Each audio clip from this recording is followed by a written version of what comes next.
started beautifully, with sun and no clouds. We had slept well, and we're looking forward to the day ahead. Today was Trinity College Day and the Temple District too. We were so excited to learn and experience some of the hallmarks of Dublin.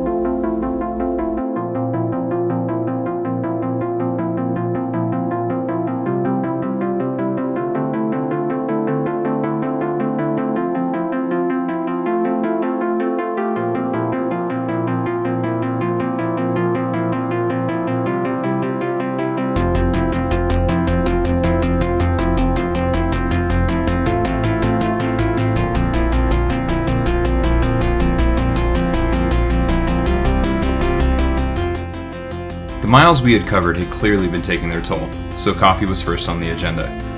Afterwards, we headed into the Trinity area and played tourist before our tour. Katie, did you find friends? I did. You found a sheepums? Yes, it's me from Ireland friends. We strolled through shops and picked up a few trinkets that we wanted to bring home. Unfortunately, our friend was needing to stop for a few minutes to relax her back, so we found an old school pub named the Hairy Lemon. Needless to say, this was the spawn of many jokes, but it was a much needed stop before our tour.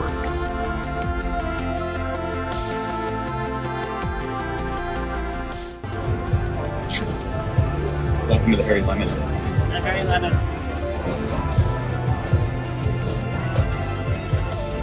After getting hairy, we walked over to Trinity and got ready for the tour. As mentioned before, Trinity College is one of the oldest spots in Dublin, and visiting it is an experience in itself. The cobblestone walkways and beautiful edifices of the university captured the attention of everyone, including us. After the obligatory pictures in the square, we made our way over to the library. We kicked off the tour with the Book of Kells and the history of the monks that designed it. We saw stone monoliths, original dies, and the quills that were used to scribe the book. We were transported back in time when monks were transcribing in foreign language to paper and preserving a story that would not have otherwise been told. We then made our way to the library and stopped beneath the archway looking at the cathedral ceilings. The literal amount of knowledge that was embedded in the stacks that you could see and feel was unreal. They were undergoing a renovation project, so many books were gone, but the library was still open and in use. The hallmark of the library was this: the oldest harp in Ireland that was originally called the Brian Boru harp. This harp has been passed around the courts of power in Ireland since 1084, and after being held in the Vatican along with the original crown of the Irish High King, was sent to various families of Ireland before being donated to Trinity College, and then being adopted as the official symbol of the Irish government after the War for Independence in 1922. The story is much deeper, but we at least wanted to acknowledge the history of this particular piece.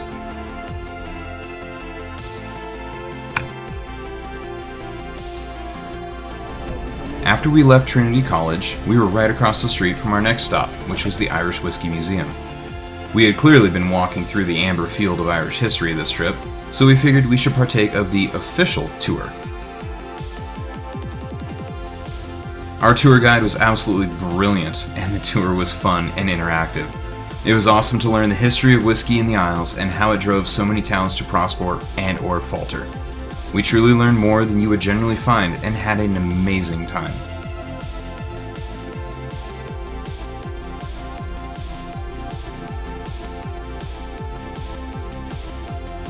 After we exited the tour, it was time for a bite, and we also wanted to start heading for the Temple District.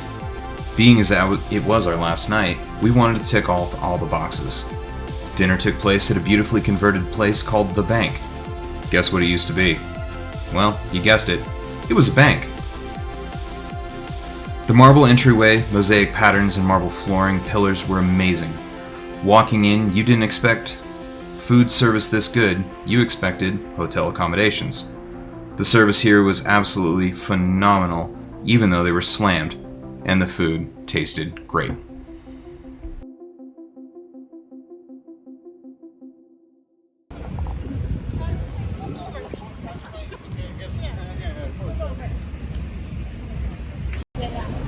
So apparently it was just raining literally a few minutes ago, Everything is still shiny. Brought the umbrellas, but we walked out and the sun's out. The clouds broke. So we had dinner. It's still perfectly bright outside, even though it's almost 7:30.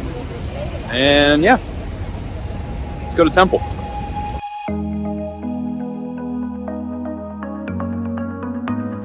If you look up Dublin, Ireland, the Temple Bar District will come up immediately. Well, when in, do as, right? There are so many famous bars in this area, but as we were bringing our friend here for the first time, we had to go to the one that held the namesake, Temple Bar. This place was packed. I mean crazy packed. The kind of packed that you could trip and not fall because you had nowhere to go. I don't actually know how we pulled it off. I'm giving full credit to Ashley on this, but we managed to get up to the bar and grab a round of drinks. We made a toast, took some photos, and then walked out to the street where everyone else saw fit to hang out. It wasn't a long stay because we had done so much already. The day of departure was looming, and we needed to get our kids together for the journey home. So we headed back to see our friends at the Hotel St. George and get ready for some travel time. It was amazing being back in Dublin, and if our trip hadn't been so constrained, we would have explored it so much more.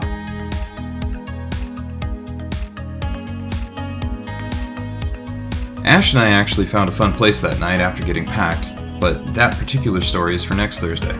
Check that one out for a Dublin night spot that's definitely worth checking out. This has been a crazy adventure. Thank you all for coming along. We hope to keep telling these stories, so please like, share, and subscribe for more. Until next time, y'all. Cheers.